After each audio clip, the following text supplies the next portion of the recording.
Switzerland is one of the most beautiful countries in the world, with its magnificent snow peaks, blue lakes. This lovely country attracts 5 million foreign visitors a year. And in this way, the Swiss learn to know people from many different lands. Switzerland is bordered by Germany, France, Austria, and Italy. This small country, surrounded by powerful nations, has been able to remain neutral for the past 150 years. In 1814, at the Congress of Vienna, the great powers guaranteed Swiss neutrality, and this has proved to be in the best interests of Europe. The Swiss people have always been ready to protect their country. Each man has his own gun and ammunition in his home. The men are on call until they are 48 years of age. Today, the Swiss Army can be mobilized in 48 hours. Their banks reflect the integrity of the people. They attract capital from foreign governments as well as from foreign business. In time of war, deposits from both sides of the warring nations remain safe in this neutral country. After the war, the capital is then available to help the war-torn countries, to give them hope and to speed their recovery. This is one of the reasons other countries want this country neutral.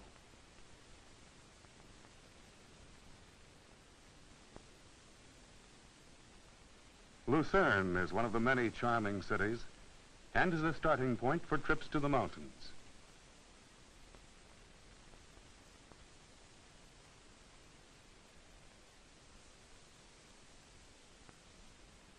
Around the lake are many quiet towns. The Swiss people are artistic and beautify their villages with parks and flowers. Each home has a lovely garden. Even the high school has bright flowers in the window boxes. It's Sunday, and the people stop to chat on their way home from church. The friendly Swiss are well liked by the foreign people who come to visit their country.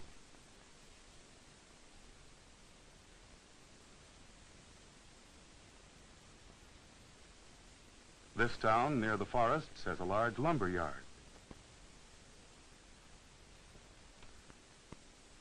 The tranquil loveliness of Lake Geneva is an inspiring setting for people to gather in the cause of peace.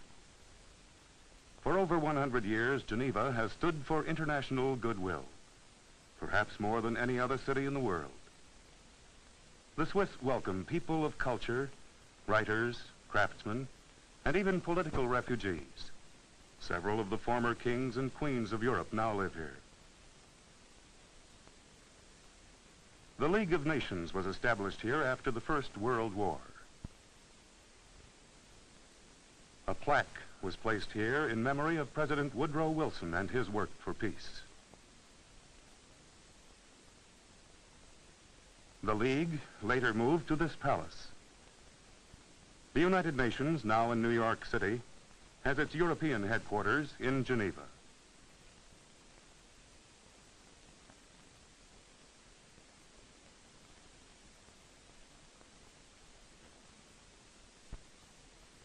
Here is the home of the International Labor Board of the United Nations.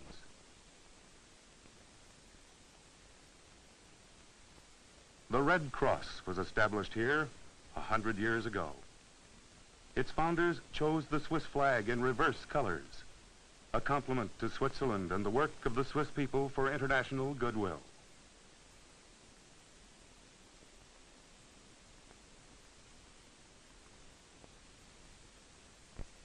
Bern, the capital, overlooks the Aar River, a branch of the Rhine. Switzerland has plenty of electricity and is highly industrialized. Nearly half the people work in industry. They have few natural resources or materials to work with and must import the supplies to make their product.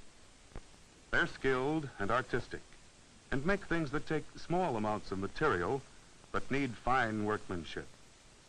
For example, complicated machinery, clocks and music boxes, also textiles and embroidery. Bern has kept its old world charm.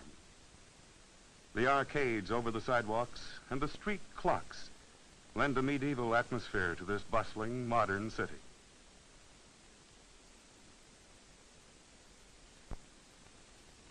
Bern University has over 2,000 students.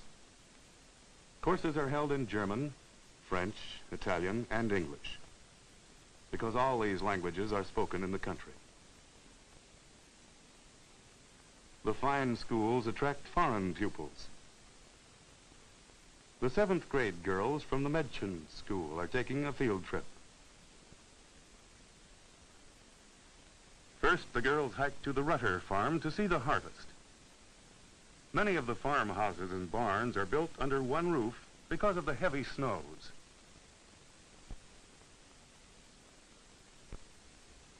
Katrina Rutter helps lift the bundles of grain from the farm loft. The average farm is small, less than 15 acres, and so the farmers must work hard to make a living. The Swiss import half of their food. Katrina feeds the bundles into a machine that separates the grain and drops it into bags.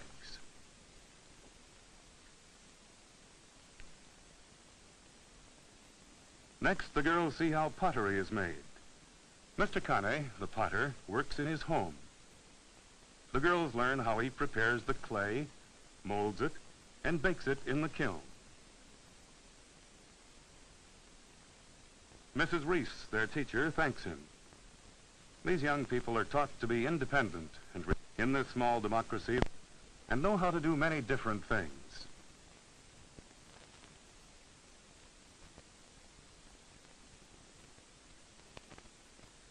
Next, the girls hike to the fields to see the potato harvest.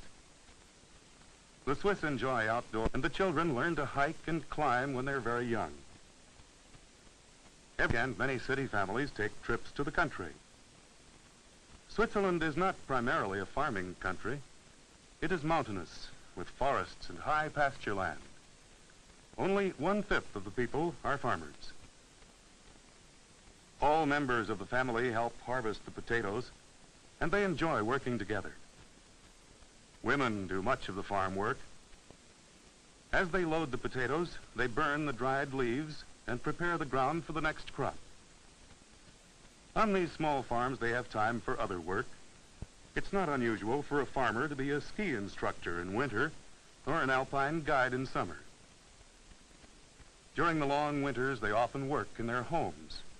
The men do wood carving, and the women make beautiful embroideries.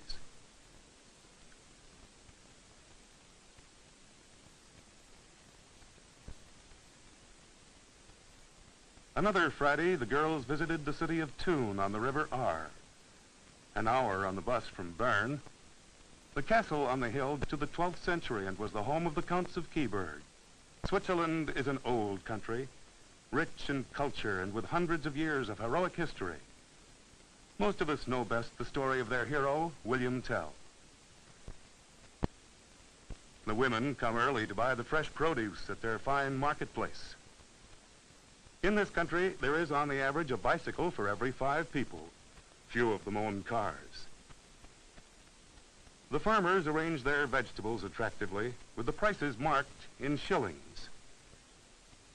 The people have achieved unity, even though they are of many different nationalities. They make change in several currencies and speak many languages. Both German and French are required in their schools. Laurie helps her family and already knows how to tend their stall. The children here often follow the trade of their parents.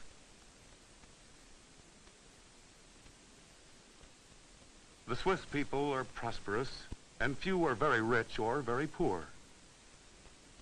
They're famous for the care they give their less fortunate people.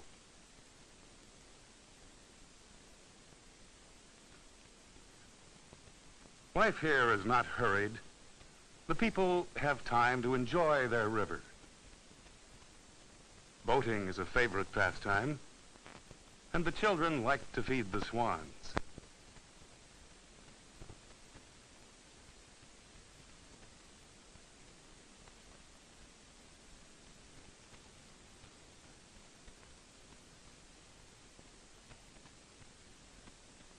The small towns on the lovely lakes are like picture book places. It seems as if every part of this country is beautiful.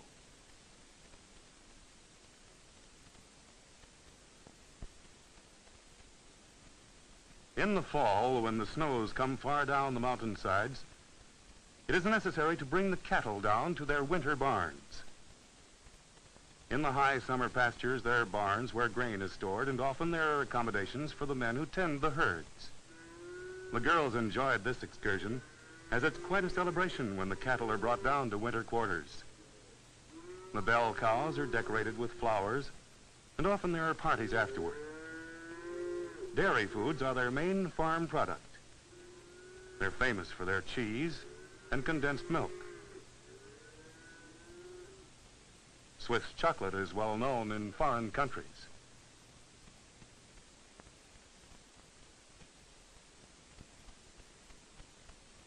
The girls have enjoyed the celebration and returned to the Carnet home for their picnic lunch. Distances are not great in this small country that is only about 200 miles long at its greatest length. The girls have a chance to know their homeland and become closer friends. They have fun and joke as they make plans for their next trip.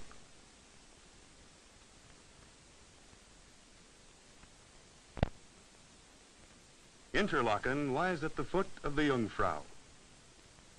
There are many interesting trips for both tourists and mountain climbers.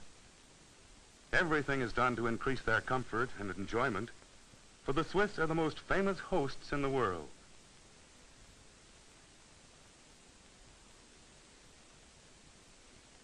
Switzerland is often called the playground of Europe.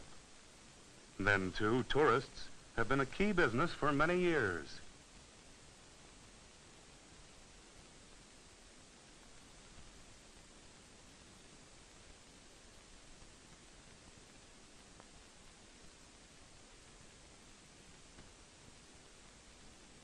Attractive eating places tempt the tourists with their excellent Swiss food.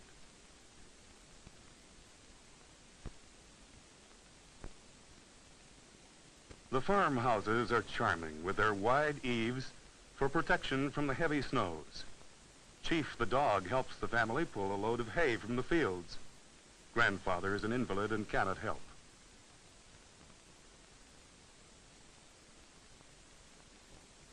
Zermatt is one of the famous resorts where climbers start their treks to the Matterhorn. Many less active tourists take cable cars or the cogwheel railroad to the snow line without actually climbing in the snow. The cable car follows the river and scattered farms, and Zermatt is left far below. Up, up it goes, past the meadows and forests. It's a bumpy ride and gives a jerk every time it passes a post.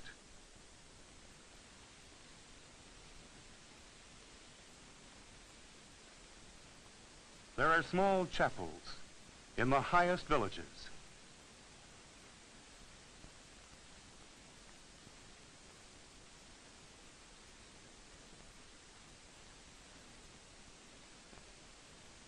Many people have lost their lives in attempting to climb the lofty peak. The frontiers have made it difficult for an enemy to invade the country. At the end of the cable car ride, people may spend a few hours before returning to their comfortable hotels. The cable car also carries materials for building the high roads.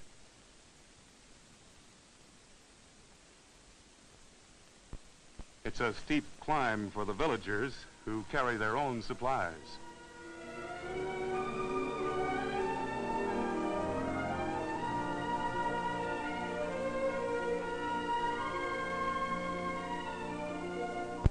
There's a hotel and also a chapel where high climbers pray before starting their hazardous ascent.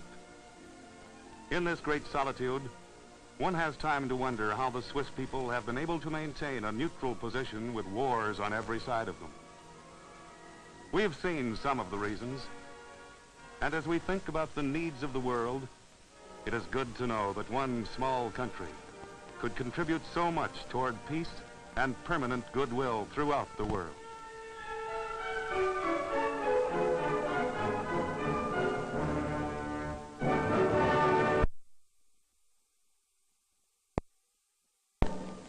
Today, the Swiss Army can be mobilized in 48 hours. Their banks reflect the integrity of the people. They attract capital from foreign governments as well as from foreign business. In time of war, deposits from both sides of the warring nations remain safe in this neutral country. Of Vienna, the great powers guaranteed Swiss neutrality, and this has proved to be in the best interests of Europe. The Swiss people have always been ready to protect their country. Each man has his own gun and ammunition in his home. The men are on call until they are 48 years of age.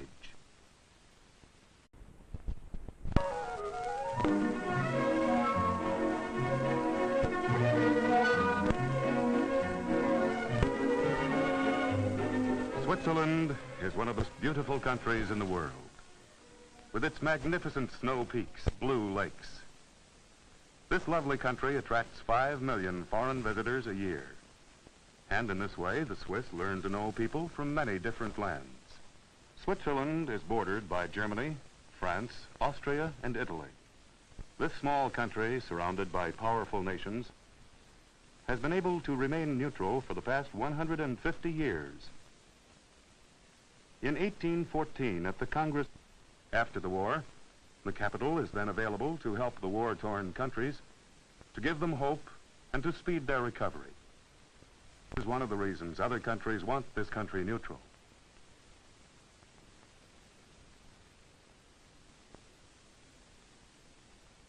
Lucerne is one of the many charming cities